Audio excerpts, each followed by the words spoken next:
Esto significa que de de 20 personas a una de 40 personas en la Edad Media es consumidora de esta sustancia.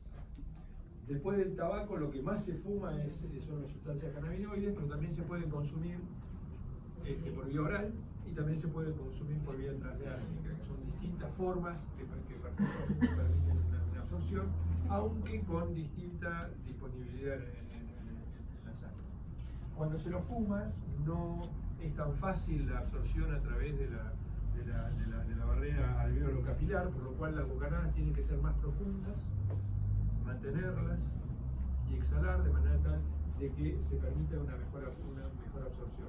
Esto hace que cuando una persona consume marihuana por vía inhalatoria, tenga más monóxido de carbono en comparación con las personas que dan la misma cantidad de pitadas que el fumador de tabaco.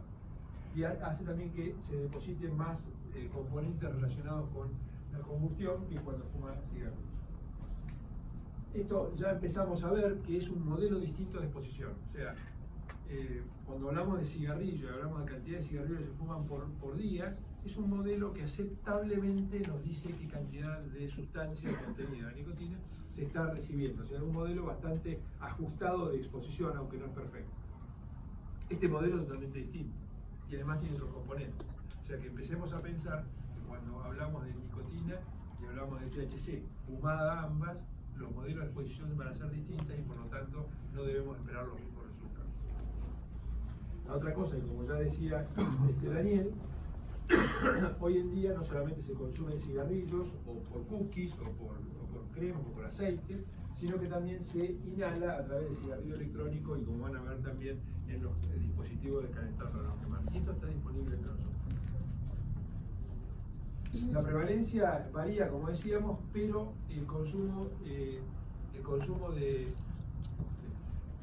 marihuana también es estable, digamos, como el consumo de tabaco. En la gran mayoría de los países, como es ilegal, hay un subreporte, no es tan confiable como el reporte del consumo de tabaco, y esto también lo declara el Observatorio Mundial de Drogas de la Organización Mundial de la Salud. Este es el reporte del año 2015, creo que es, del observatorio. Observen ustedes que dice que en personas para el 2010 de 12 a 65 años, 3,2% de la población fuma marihuana. ¿Ustedes lo creen cierto eso en nuestro país? Yo creo que no. Yo creo que es el doble o el triple de esto y cada vez es más importante, y en los últimos 4 o 5 años, con los movimientos, la gente consume mucho más THC que lo que dice realmente. Aquí no lo traigo, pero si uno va a mirarlo en términos digamos, de comercialización, y la comercialización de las sustancias ilegales se detecta a través de las incautaciones, se ve el volumen monstruoso que existe de comercialización y de los volúmenes de incautación que hay. Entonces, eso nos da una idea de que aun cuando no se reporte, se dice cuánto se está consumiendo.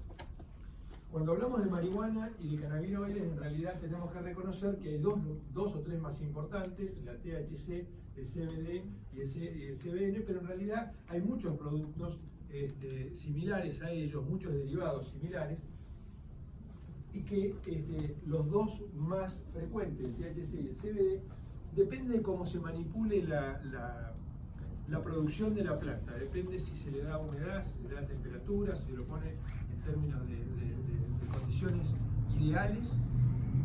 La concentración que adquiere esa planta, y depende del tipo de planta, van a ser las concentraciones que se van a adquirir. Entonces, los productos pueden ser muy distintos aun cuando las personas digan estar consumiendo lo mismo. Pero también hay otros productos de cannabis que no son los de extracción sintética, sino que hay algunos que se hacen en forma específica, con técnicas muy especiales, y hay otras que son sintéticas puras. O sea que cuando hablamos de productos de consumo de cannabis, tenemos que reconocer que hay tres tipos de productos.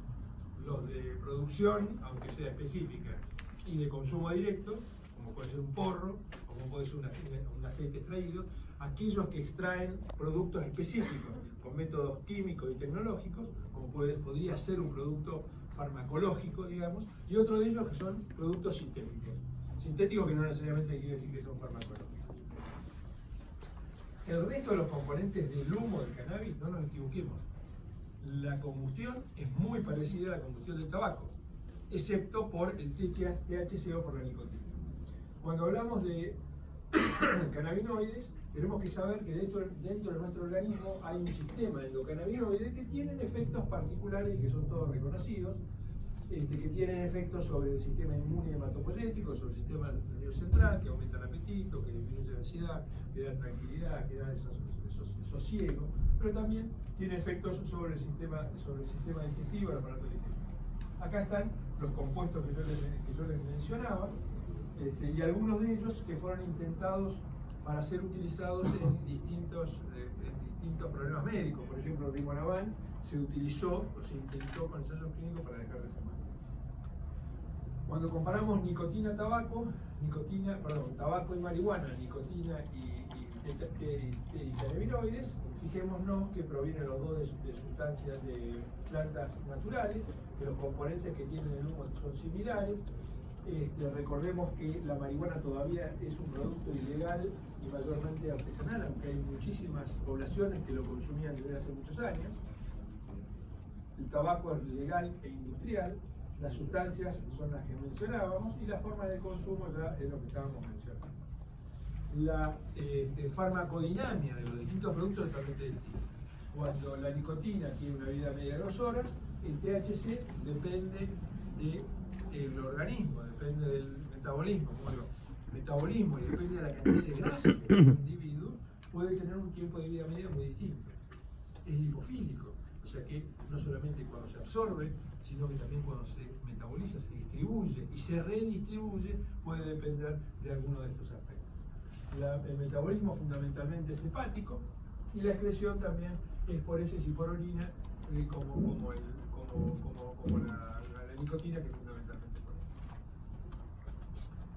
Lo que yo les mencionaba acerca de cómo podemos manipular las concentraciones de THC se ve en este reporte de un programa de monitoreo de concentraciones de THC en las incautaciones de marihuana.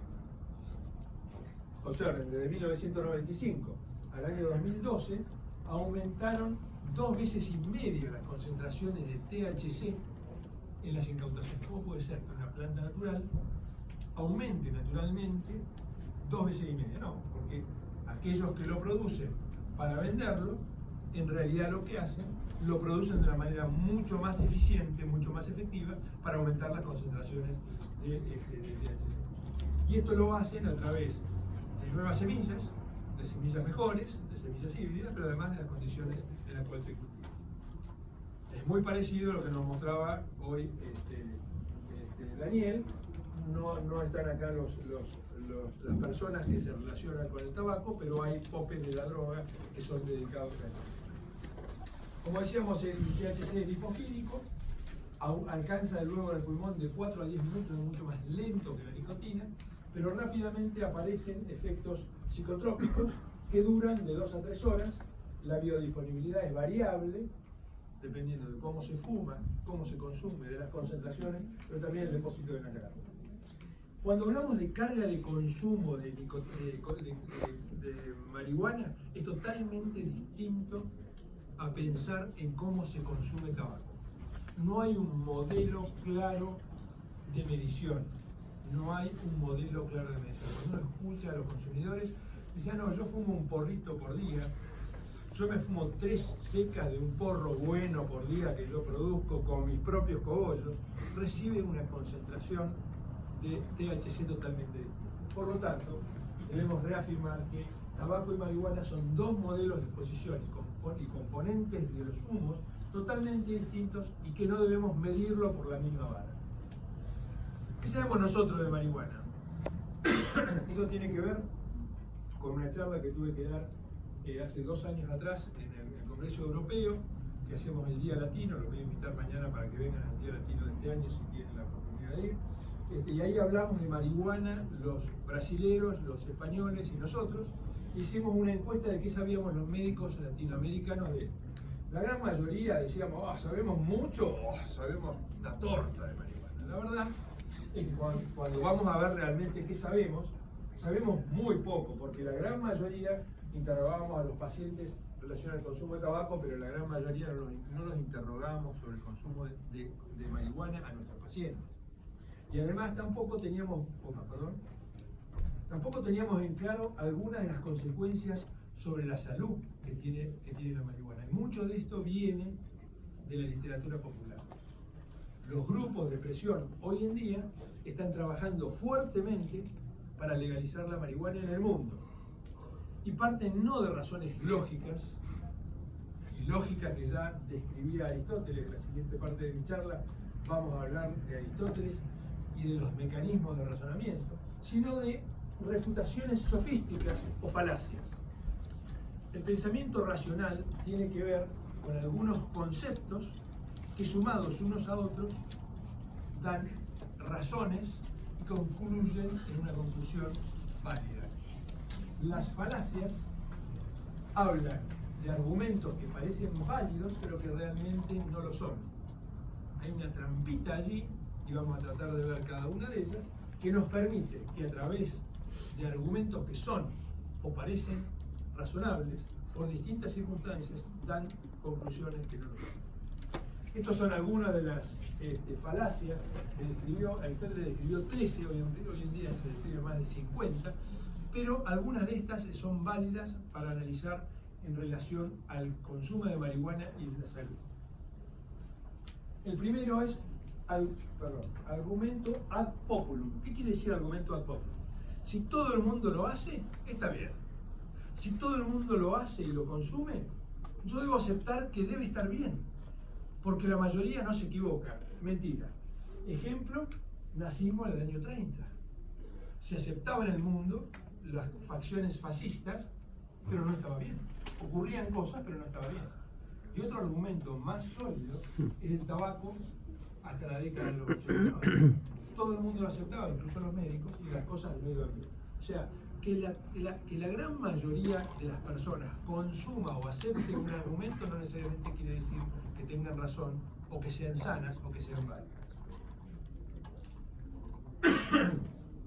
Observen ustedes, esta es la carga de consumo que estamos teniendo en Estados Unidos, en España, en México, y este es el reporte que dicen de Cedronar de la Argentina en el año 2010, que en realidad se estima que es aproximadamente 8.5.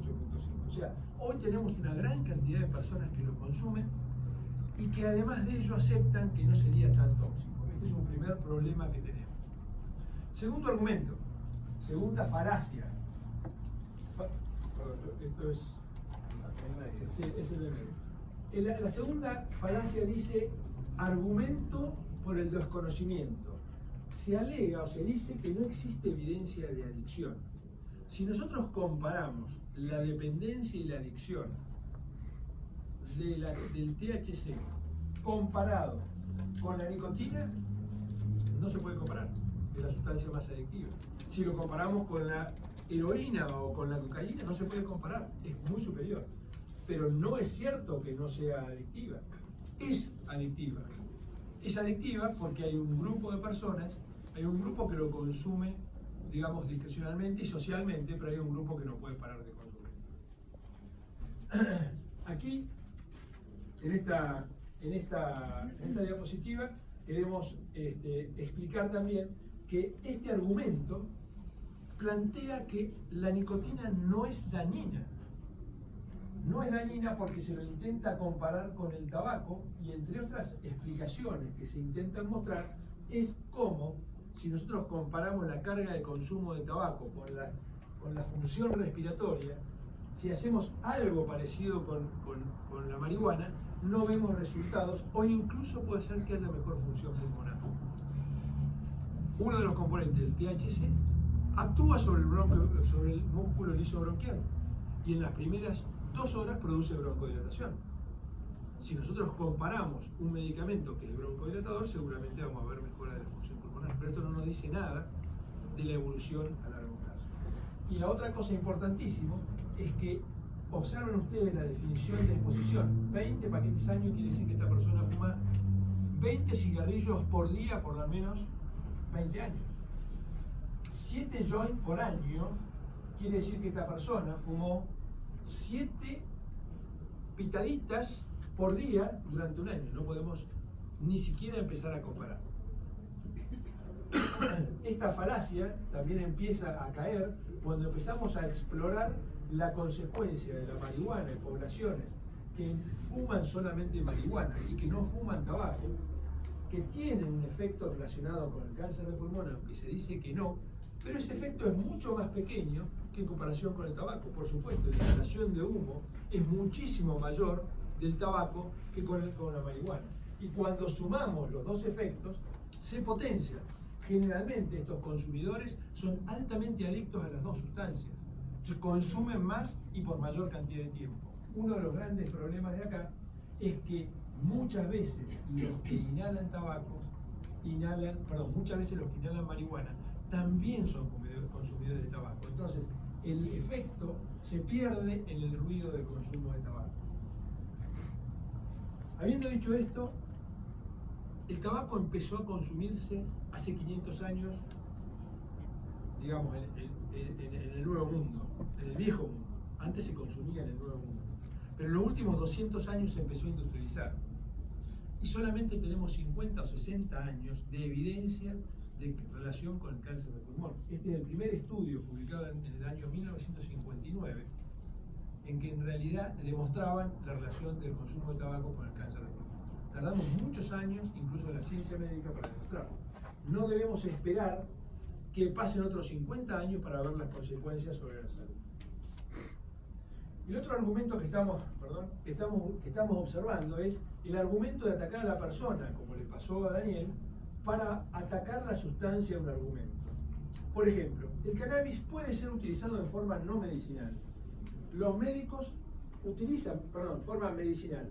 Los médicos usan medicamentos, entonces quienes rechazan el uso de la marihuana no deben estar haciendo buena medicina, ¿cierto? Entre líneas se lee que los psicofármacos y marihuana en realidad están siendo usados como para un mercado especial que los médicos que van en contra atacan porque están en contra o están a favor de ese negocio.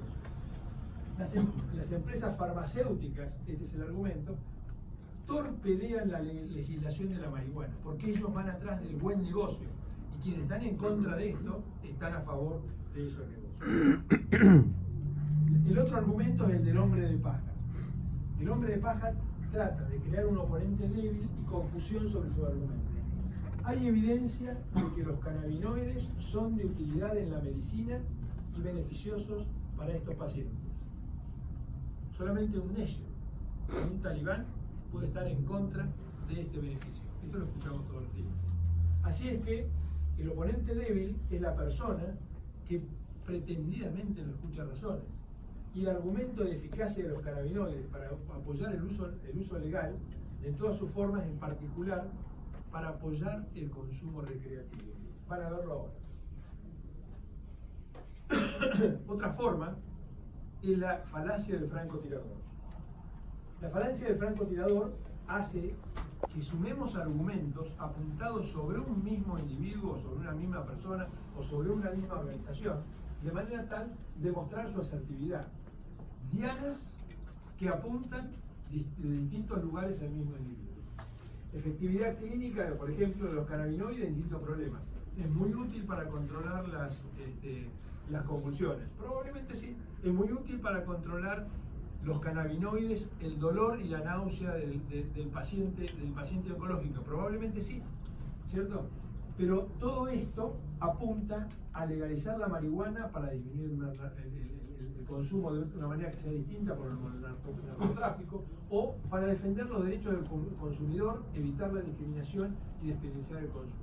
Así que hoy se ve como los consumidores plantean este escenario para mejorar la calidad de vida, libre marihuana del uso médico, pero solamente consumiéndola a su discrecionalidad. Afirmación del consecuente. La naturaleza es buena, nuestra naturaleza, hermoso el escenario de Ushuaia, esto es muy bueno. La cannabis es una planta natural, por lo tanto, la cannabis es tan buena como el entorno. Vamos a encontrar muchas de estos argumentos en el cual nos vamos a confrontar. sugiriendo saludable como buena para el consumo y libre de toxicidad y libre de riesgos. Cuanto más natural, sin agregados, es mejor, o sinónimo, más saludable. Cuanto más natural, significa que va a contener mejores sustancias que nos van a hacer bien. Estas dos premisas no son ciertas. Observen ustedes, en la medida que nosotros aceptemos que los individuos perciban que la marihuana no es dañina, el consumo aumenta. Este es el ejemplo de la correlación entre la percepción del riesgo de los usuarios de marihuana y el consumo de marihuana en los Estados Unidos. Generalización apresurada. Es buena para el dolor, es buena para la náusea, es buena para la inmunidad, porque pareciera que tiene CBD que actúa sobre el sistema inmune, nos ayuda en algunos pacientes con HIV. Es efectivo para mejorar la anorexia, es cierto, por lo tanto es efectivo para el cáncer. Todos los pacientes deben consumir cannabinoides. Hoy lo estamos viendo así. Esto es una falacia y que es la cual estamos enfrentados hoy. Estos son los efectos de los cannabinoides que tendrían potencialidad de ser buenos para la salud. Pero esto debiera ser utilizado en un escenario farmacológico, desarrollar los distintos compuestos, conocer sus concentraciones, conocer su vía de utilización, su vía de administración, su seguridad y su toxicidad. Estos son las evidencias que hoy sí o sí tenemos en relación a la toxicidad. Sabemos que aumentan los índices de accidentes de tránsito, 2 a 7 veces, lo mismo que el consumo de 2 copas de vino.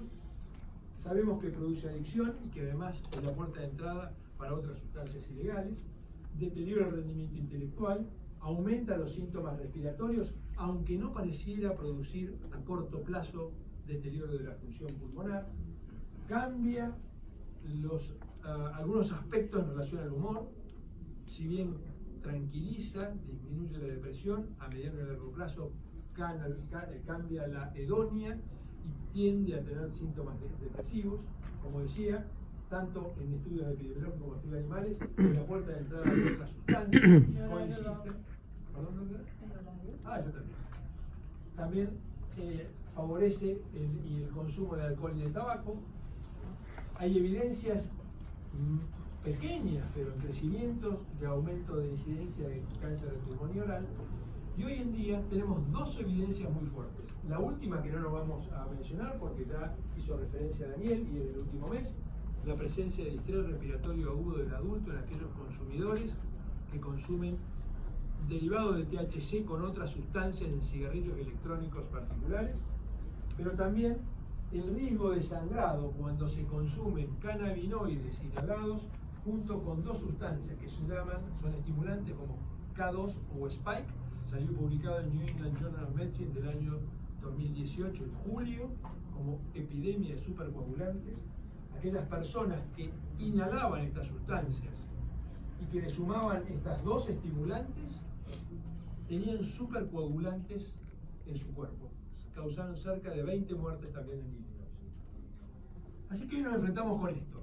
Termino con 2 casos clínicos. Son 2 casos clínicos míos.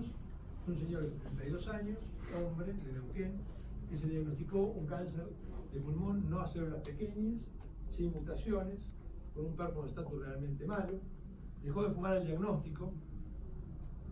Le hicieron carboplatino y plaquenil, no le fue bien, estaba con parche de fentanilos en 5 miligramos, y su hijo es psicólogo, y que es fuerte sostén de las nuevas formas de consumo de cannabinoides, viene a nosotros trayéndonos un nuevo dispositivo que se consume marihuana calentada pero no quemada, junto con algunas sustancias que le agregan para hacerlo más volátiles, como glicerina, como hace el cigarrillo el calentarlo no quemar. Tenemos que nosotros estar respondiendo ante consumo de nicotina quemada que se le ofrece su hijo psicólogo y nos pregunta a nosotros, ¿qué le parece? Doctor, está más tranquilo. O por ejemplo este otro. 35 años, asmático que usa budesonida formoterol a dosis altas, ¿sí? Doble dosis de budesonida 120, 160, 4.5. Viene a control porque tiene síntomas, tiene un asma control test de 15/25, a pesar de que tiene una telemetría normal. Casi dejó de fumar, era un fumador bajo, pero dejó de fumar y consume cannabinoides y cigarrillo electrónico a diario. Está consumiendo lo que hoy sabemos con un tanque que él hace sus propios aceites, los extrae artesanalmente y los pone en la gotita junto a los saborizantes. ¿Qué va a pasar con este individuo? Yo no lo sé. ¿Qué consejo le puedo dar? Es lo mismo que nos decía Daniel. Hoy en día, a través de la vía inhalatoria, podemos hacer como Cosmo Kramer. No sé si se acuerdan vieron de Seinfeld, que él decía una de sus grandes ideas era hacer una pizzería de cada uno viniera y haga su propia pizza. Hoy con los cigarrillos electrónicos y con los cannabinoides tenemos esto. Haga su pizza, póngale lo que quiera y consuma lo que usted quiera. Entonces, hoy en día podemos decir que la marihuana es la droga ilícita de mayor consumo en el mundo, los modelos y componentes de exposición son diferentes al tabaco, así que no pensemos que vamos a tener las mismas consecuencias. Los cannabinoides son drogas que pueden dar cabida en el arsenal farmacológico, sí, en el arsenal farmacológico. Deben ser drogas que deben ser producidas por la industria farmacéutica para tener mejor evidencia de efectividad. Tenemos ciertas evidencias de que produce adicción, de que tiene síntomas respiratorios crónicos y neurológicos a corto y de largo plazo. Hay evidencia creciente sobre función pulmonar y cáncer de pulmón.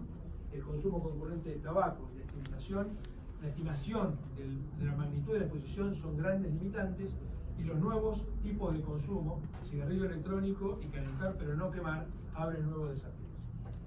Les recomiendo esta bibliografía. Este paper terminamos escribiéndolo con José Miguel Chakin, que es el presidente de la Sociedad Mexicana. Si quieren después lo comparto con ustedes, y con Carlos Jiménez Ruiz. ¿Qué dices? Bueno, pero antes los brasileños hacemos otro mexicano. Y también quiero invitarlo para el año que viene al Congreso de ALAT, al 13 Congreso de ALAT, que se va a hacer entre el 1 al 4 de julio en el Hotel Hilton en Buenos Aires. Tienen algunas invitaciones en una.